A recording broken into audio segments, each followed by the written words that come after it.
Selamat datang di Deep Dive kita kali ini.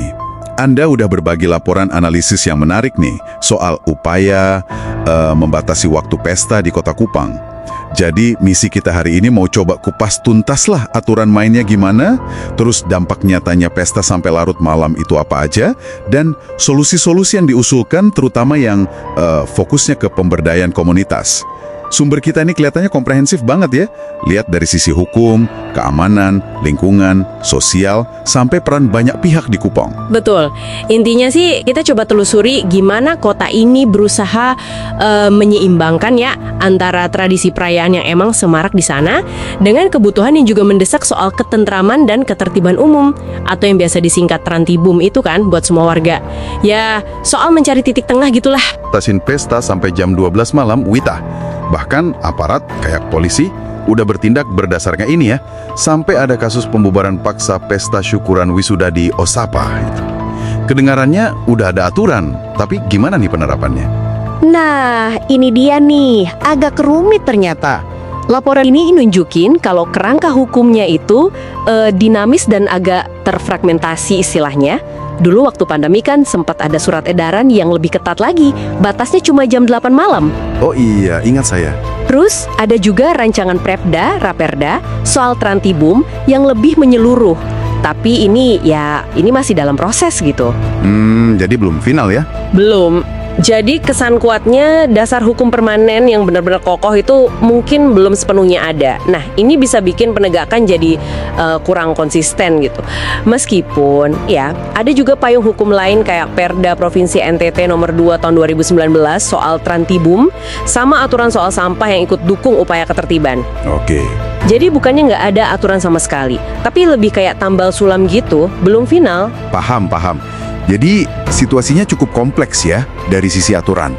Lalu apa aja sih dampak negatif konkret dari pesta larut malam ini yang diangkat di laporan?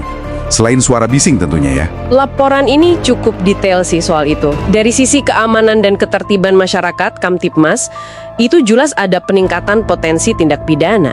Seringnya itu dipicu konsumsi miras, ya dan ujung-ujungnya bisa perkelahian serius.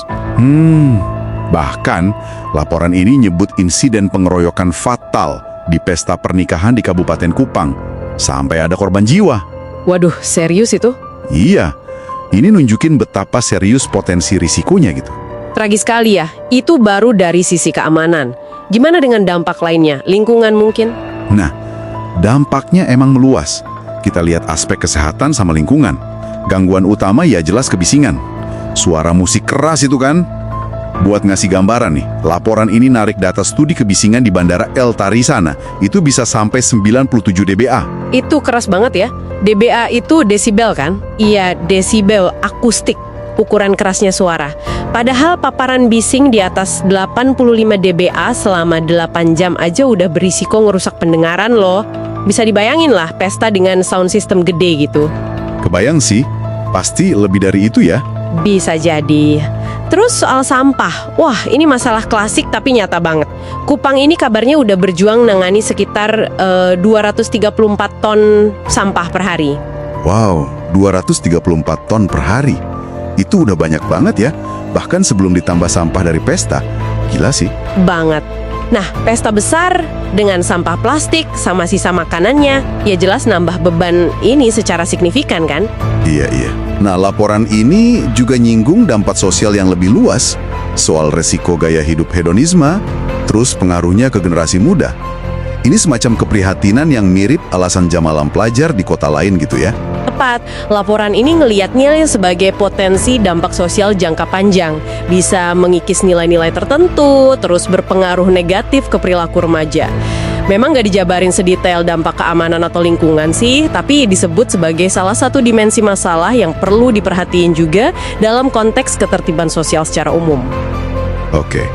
Terus, gimana dengan upaya penegakannya? Apa tantangannya di lapangan? Kan udah ada aturan, udah ada dampak negatifnya. Nah, tantangannya ini klasik tapi nyata. Polisi sama Satpol PP, itu Satuan Polisi Pamong Praja ya, penegak perda, mereka nyoba pendekatan humanis tapi tegas. Humanis tapi tegas. Gimana tuh maksudnya? Ya niatnya baik, biar nggak terkesan represif gitu. Tapi konsistensinya ini jadi kunci. Kadang bisa jadi kurang konsisten penerapannya. Terus keterbatasan sumber daya juga, baik personel maupun sarana itu juga jadi kendala. Koordinasi antar instansi juga kadang perlu ditingkatkan. Nah, ini poin penting nih menurut saya. Laporan Anda ini menyoroti peran vital tapi seringkali belum optimal dari aktor di level paling bawah. Maksudnya? Lurah, RT, RW, mereka kan yang paling dekat sama warga ya. Ada ide bagus dari warga atau ketua RT, tapi butuh dukungan sistematis dari atas. Peran mereka ini krusial banget sebenarnya. Menarik. Penekanan pada peran komunitas di tingkat bawah itu ya. Jadi kalau gitu, apa inti solusi strategis yang direkomendasiin laporan ini? Kan nggak mungkin cuma melarang aja ya. Betul, solusinya lebih ke arah penguatan sistem secara menyeluruh. Dan fokusnya memang di tingkat kelurahan. Pertama, ya, perkuat aturan main. Percepat pengesahan Raperda Terantib tadi. Biar jelas batas waktunya gimana, sanksinya apa. Ini soal kepastian hukum kan? Oke, Raperda dipercepat. Terus? Kedua, kerjasama di lapangan. Bentuk semacam tim tugas gabungan gitu, task force. Isinya polisi, Satpol PP, Dinas LH, plus perwakilan kelurahan. Tujuannya ya patroli rutin yang proaktif. Mencegah sebelum kejadian, bukan cuma nunggu laporan. Jadi lebih preventif ya? Iya, preventif. Ketiga, dan ini mungkin kunci utamanya, berdayakan komunitas lokal.